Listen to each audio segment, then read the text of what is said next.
અમદાવાદના શાહીબાગમાં રફતારનો કહેર જોવા મળ્યો। કારે એક્ટિવા અને રિક્ષાને ટક્કર મારતા અકસ્માત સર્જાયો। આ અકસ્માતમાં એક્ટિવા ચાલકનું ઘટના સ્થળે જ મોત નીપજ્યું। રિક્ષા ચાલકને ઈજા થતા હોસ્પિટલ ખસેડવામાં આવ્યો છે। કાર ચાલક પાસે લાયસન્સ નહોતું તેવું પ્રાથમિક તપાસમાં સામે આવ્યું છે તેવું પીઆઈ દ્વારા કહેવામાં આવ્યું છે। એક્ટિવા ચાલકનું મોત થયું હોવાની પુષ્ટિ પણ પીઆઈ દ્વારા કરવામાં આવી।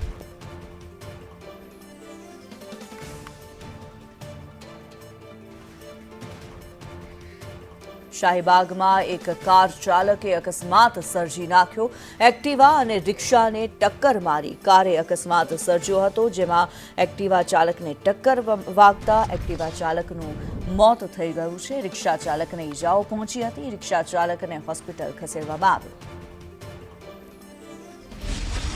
વ્યક્તિનો ભોગ લીધો છે। શાહીબાગ સરદાર પટેલ સ્મારક છે ને ત્યાં આ ફોર્ચ્યુનર કાર ચાલક છે તેના દ્વારા વહેલી સવારે અકસ્માત છે તે સર્જવામાં આવ્યો હતો।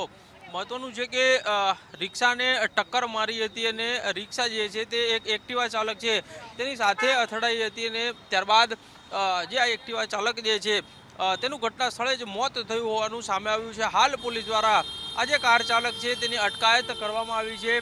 મૃતકના પરિજન આપણી સાથે છે, તેની સાથે વાત કરીશું। શું કહેશો, શું પ્રાથમિક માહિતી પોલીસ દ્વારા તમને આપવામાં આવી? પટેલ સાહેબ, પીઆઈથી એવા જાણવા મળે છે કે ગાડી ફૂલ સ્પીડમાં હતી અને સગીર વયનો આરોપી છે, 18 વર્ષથી નીચેનો આરોપી છે। અત્યારે પોલીસ સ્ટેશનમાં એમને જમા લીધેલો આવે છે અને એને ફૂલ સ્પીડમાં ગાડીની એક્ટિવા બી તમે હાલત જુઓ તો ટાયર તૂટી ગયેલું છે। હવે કેવી હાલતમાં એને ગાડી ઠોકી હશે?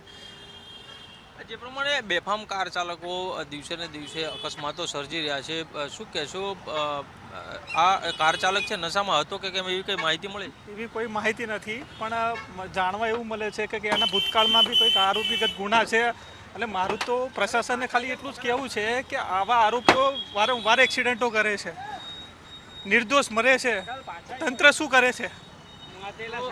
જે પ્રમાણે પરિજન જે છે તે કહી રહ્યા છે કે પોલીસ દ્વારા આ અંગે કોઈ કડક કાર્યવાહી છે તે કરવી જોઈએ। હાલ પોલીસ જે છે તેના દ્વારા સ્થળ ઉપર પહોંચી અને કારની તપાસ કરવામાં આવી રહી છે ને કોઈ નશાકારક પદાર્થ છે કે કેમ તેને લઈને તપાસ કરવામાં આવી રહી છે। હાલ પ્રાથમિક માહિતી જે પ્રમાણે સામે આવી રહી છે, કાર ચાલક જે હતો તે નશાની હાલતમાં હતો અને ફૂલ સ્પીડે તે કાર લઈને જઈ રહ્યો હતો અને ત્યારે જ આ અકસ્માત તેના દ્વારા સર્જવામાં આવ્યો છે। કેમેરામેન મેહુલ પટેલ સાથે કશ્યપ જોશી, સંદેશ ન્યૂઝ, અમદાવાદ। તો જે દ્રશ્યો સામે આવી રહ્યા છે, એક કાર દ્વારા રિક્ષા અને એક્ટિવાને ટક્કર મારવામાં આવી હતી। શાહીબાગની આ ઘટના છે। રફતારનો કહેર ફરી એકવાર શહેરના રસ્તા પર જોવા મળ્યો છે। કારે એક્ટિવા અને રિક્ષાને ટક્કર મારતા અકસ્માત સર્જાયો અને અકસ્માતમાં એક્ટિવા ચાલકનું ઘટના સ્થળે જ મોત નીપજ્યું છે। એક નિર્દોષનું મોત થયું છે। કાર ચાલકની બેફામ રફતારના કારણે થઈને આ અકસ્માત સર્જાયો।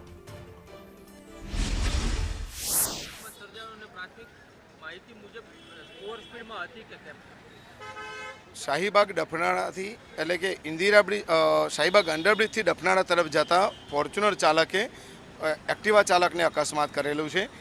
જે પ્રકારે અકસ્માતમાં વાહનોને જોતા અને જે અકસ્માતમાં મૃતક જે છે એની માથાના ભાગે ઈજા થયેલી છે જોતા ફોર્ચ્યુનર ચાલકની સ્પીડ ખૂબ વધારે હોવાનું જણાય છે। ફૂટેજ ચેક કરવાની કાર્યવાહી ચાલુ છે। આ કામે ગુનો દાખલ કરવામાં આવી રહ્યો છે અને જે અકસ્માત કરનાર ફોર્ચ્યુનર ચાલક છે તેને પોલીસ સ્ટેશન ખાતે લઈ જવામાં આવેલ છે। જુવેનાઇલ હોવાનું જણાય છે। એ બાબતે તેના જે વાહન આપનાર જે વ્યક્તિ છે એના વિરુદ્ધમાં પણ અલાયદી કાર્યવાહીમાં પોલીસ બીજો ગુનો દાખલ કરશે। અત્યારે કોઈ લાયસન્સ તેની પાસે નથી અને નશાની હાલત એવું કંઈ જણાયેલ નથી। આગળ બ્લડ સેમ્પલની જરૂરિયાતે તપાસ કરીશું।